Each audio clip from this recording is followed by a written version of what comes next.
Hello, I'm your superhero critic, and I'll stay super as long as you stay awesome, and welcome to the final X-Men review. Took a break to do my anniversary, but we are back with DeadPool 2. With the massive expected success of DeadPool, a sequel was expected and announced before the first even hit theaters. The movie would be released 2 years after the first and would star Josh Brolin as time travel Cable the same year he played Thanos. The plot would focus on Deadpool dealing with Vanessa's death as Cable travels to the past in order to kill a mutant that would destroy the future. So let's dive straight into Deadpool. That is a sentence he would probably enjoy. And look at Deadpool 2. Leave us from joy. Don't we look dirty? Now we fight dirty.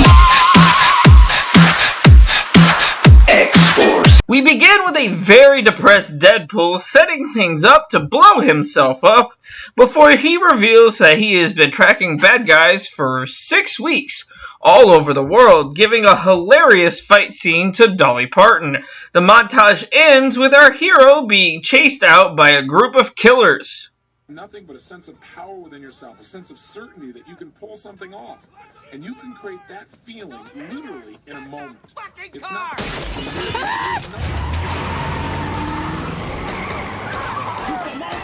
Wade heads home and begins to celebrate his anniversary with Vanessa. IUD. A bomb? No, Dick, for brains, my birth control device. You mean your Baby factory's open for business. Oh my god! Oh my god, I want a boy or a little girl, definitely one or the other. Celebration continues as the couple spend some time together, only for it to be interrupted by the men that had chased him. Wade kills most of the men, but one manages to shoot and kill Vanessa.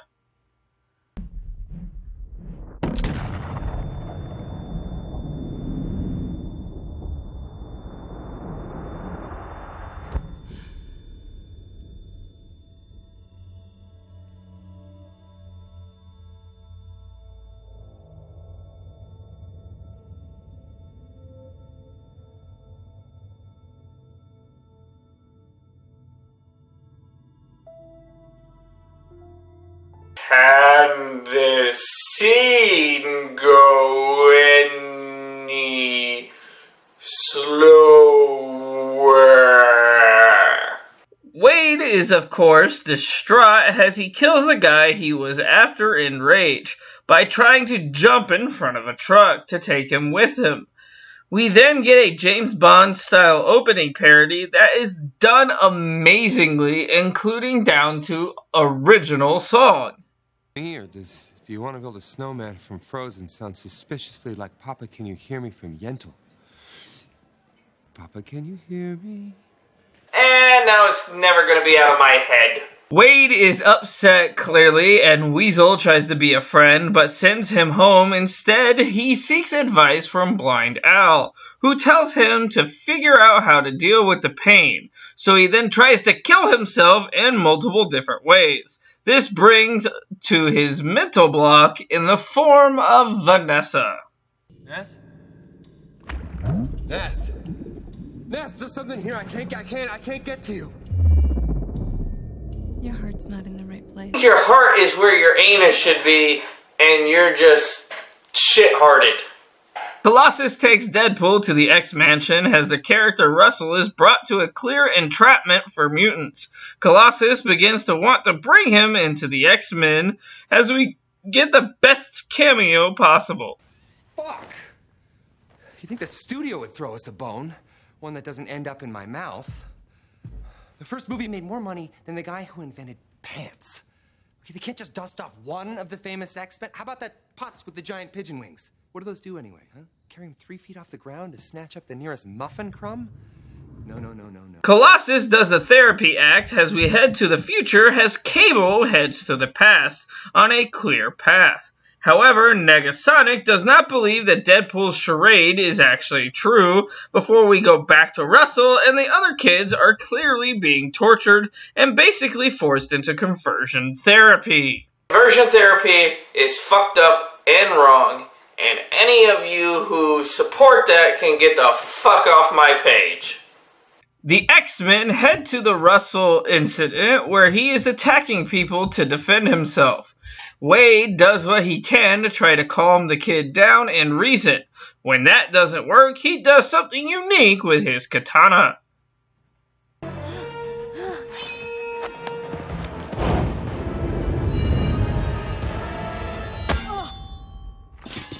You got knocked the fuck out, man! DeadPool realizes something's going on as he shoots one of the building's workers in the face, getting collared and sent to the icebox, with Russell forcing them to get to know each other.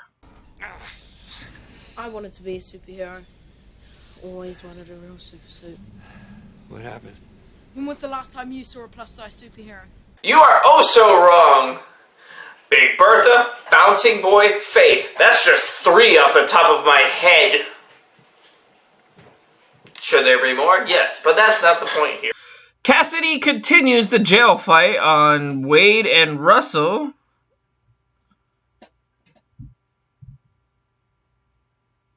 Making me You got knocked the fuck out, man! Cassidy continues the jail fight on Wade and Russell, and that makes Wade resent Russell even more.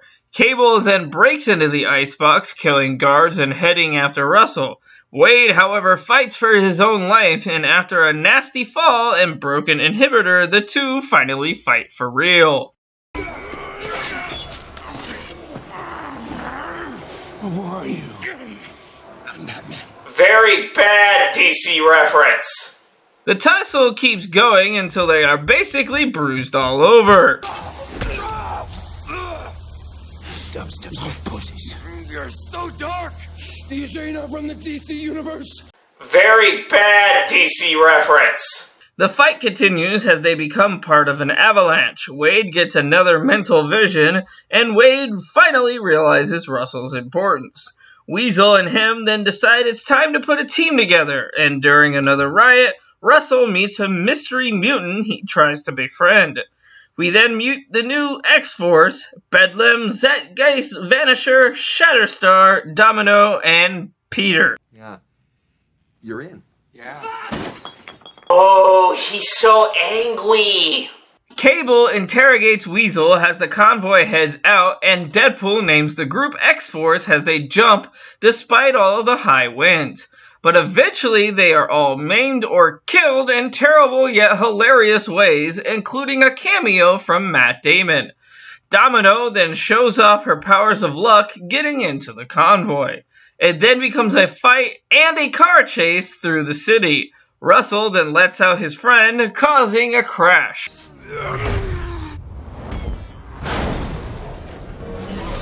Russell's friend turns out to be the Juggernaut, who literally does what he says he will do. I'm gonna rip you in half now. That is such a Juggernaut thing to say. That's gotta hurt. The group tries to figure out what to do about Russell as Cable comes to look for help from them, and we get exposition from Cable regarding why he's in the past, and they agree to work together. The group head to the X-Mansion as Wade tries to fix things with Colossus. We then get yet another slow-motion running scene.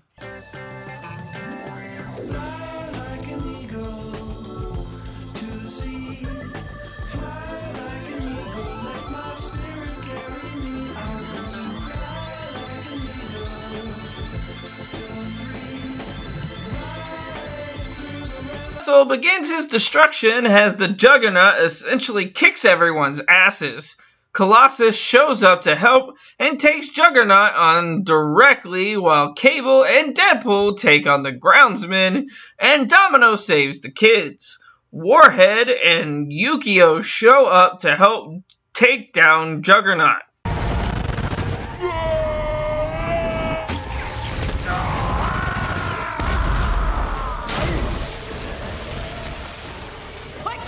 He just died via electric cord up his butt. That is a sentence I just said out loud. Let's finish this movie, please. Russell blows our heroes out of the building as Deadpool tries to talk him into not killing anyone, but with a lack of trust in anyone, Russell shoves him away. Deadpool, now sporting the black and gray costume, puts a power dampener on himself, and Cable says fuck it and shoots at Russell with Deadpool sacrificing himself. There'll be sun when I'm stuck with a day that's gray and lonely. I just stick out my chin and grin and say,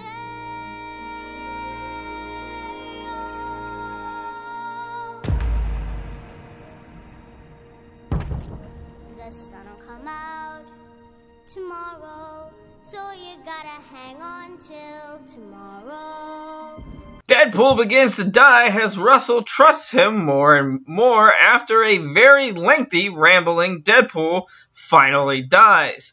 Cable decides to use his last trip to go back in time long enough to use the coin in order to protect Wade from the bullet. And our movie ends with our new family walking away from destruction. Despite Tim Miller leaving due to differences between him and Ryan Reynolds, the film was yet another successful film, making $785 million back from a $110 million budget.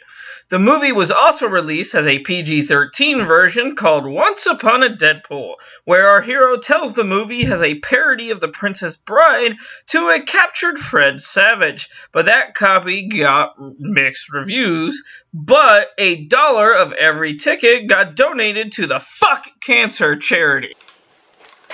This movie is brilliant and amazing. It's fun, it's fast-paced, it's hilarious.